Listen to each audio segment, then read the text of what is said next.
कि साल 2027 का चुनाव योगी हारने वाले हैं। अखिलेश के चेहरे की बढ़ती चमक और यूपी में सपा की बढ़ती सियासी दमक के योगी की हार का कारण बनने वाली है, या फिर योगी अपनी गलतियों से ही 2027 में सत्ता से दूर हो जाएंगे। ये वो सवाल हैं जिनका जवाब अभी से योगी आदित्यनाथ और उनके सहयोगी तलाशने में जुटे हुए हैं, क्योंकि खबर है कि अगर ये 5 गलतियां नहीं सुधारी तो 2024 चुनाव से भी बड़ा झटका 2027 के विधानसभा चुनाव में लग सकता है। इसलिए समीक्षा बैठक में सीएम योगी अभी से ही इन सवालों का जवाब तलाश रहे हैं कि अयोध्या जैसी सेफ सीट पार्टी कैसे हार गई। और उसके बाद जो रिपोर्ट सामने आई वो ये बताती है कि 5 गलतियां योगी सरकार के गले की फांस बन सकती है। गलती नंबर 1, छुट्टा पशु और आवारा सांड। सबसे पहले बात करेंगे उन आवारा छुट्टा पशुओं की जो किसानों की फसलों को बर्बाद कर रहे हैं। दरअसल योगी सरकार के आदेश पर भले ही छुट्टा आवारा पशुओं से किसानों को राहत दिलाने के लिए जगह जगह गौशालाएं तो बन गई, लेकिन उनमें रहने वाले पशुओं के लिए आहार की व्यवस्था नहीं हो सकी, जिसकी वजह से गाय और सांड सड़कों, गली मोहल्लों और खेतों को अपना ठिकाना बना रहे हैं, जिससे लोगों में सरकार के खिलाफ धीरे धीरे गुस्सा पनप रहा है। गलती नंबर 2, पेपर लीक और युवाओं की नाराजगी। योगी सरकार की लाख सख्तियों के बाद भी पेपर लीक मामले पर रोक नहीं लग पा रही है, क्योंकि पेपर लीक होने की वजह से लाखों ईमानदार अभ्यर्थियों का भविष्य संकट में आ जाता है। पेपर लीक मामले से निपटने के लिए सरकार ने कड़ा फैसला तो सुना दिया, लेकिन सरकार कहीं न कहीं ये भूल कर रही है कि कोई न कोई इस मामले में अंदर का व्यक्ति ही दोषी है। सरकार की कई सहयोगी पार्टियों के नेताओं के नाम भी पेपर लीक मामले से जुड़ रहे हैं।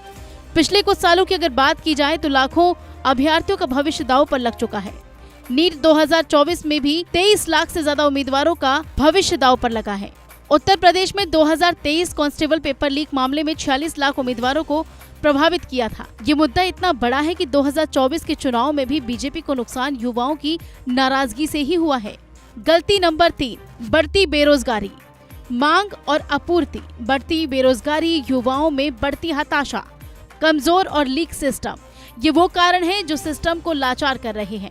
अंतर्राष्ट्रीय श्रम संगठन की भारत रोजगार रिपोर्ट 2024 के मुताबिक देश के युवाओं की आबादी 15 से 29 साल के युवा बेरोजगारों की संख्या में 83% है, और उत्तर प्रदेश, बिहार, राजस्थान और मध्य प्रदेश जैसे अधिक आबादी वाले राज्यों में बेरोजगारों की संख्या बहुत खराब है। इस तरह हर साल औसत 2 करोड़ से भी ज्यादा रोजगार पैदा होते हैं, और 2020-21 के दौरान कोरोना महामारी के दौर में इसका दुष्प्रभाव और भी बढ़ गया था।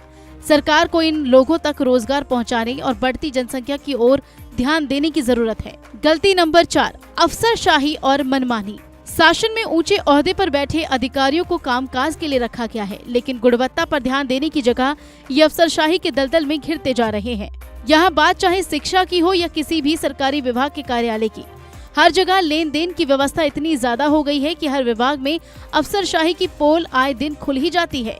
आम आदमी को परेशान किया जाता है, उनकी वाजिब दिक्कतों को भी अनसुना कर गाइडलाइंस का हवाला देकर आवेदन निरस्त कर दिए जाते हैं। गलती नंबर 5, पार्टी की आपसी फूट। लोकसभा चुनाव में नतीजे आने के बाद यूपी में बीजेपी की सीट कम होने को लेकर उंगलियां सीएम योगी आदित्यनाथ की ओर उठी थी। योगी सरकार के कामकाज के तरीके पर सवाल उठे थे।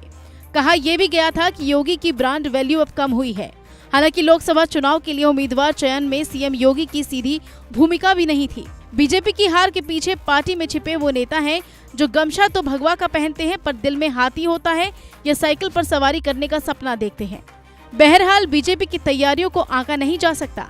कैसे और कब पासा पलट जाए कुछ पता नहीं, लेकिन ये वो बड़े मुद्दे हैं जिनसे 2027 के चुनाव में योगी सरकार हैट्रिक लगाने से चूक जरूर सकते हैं।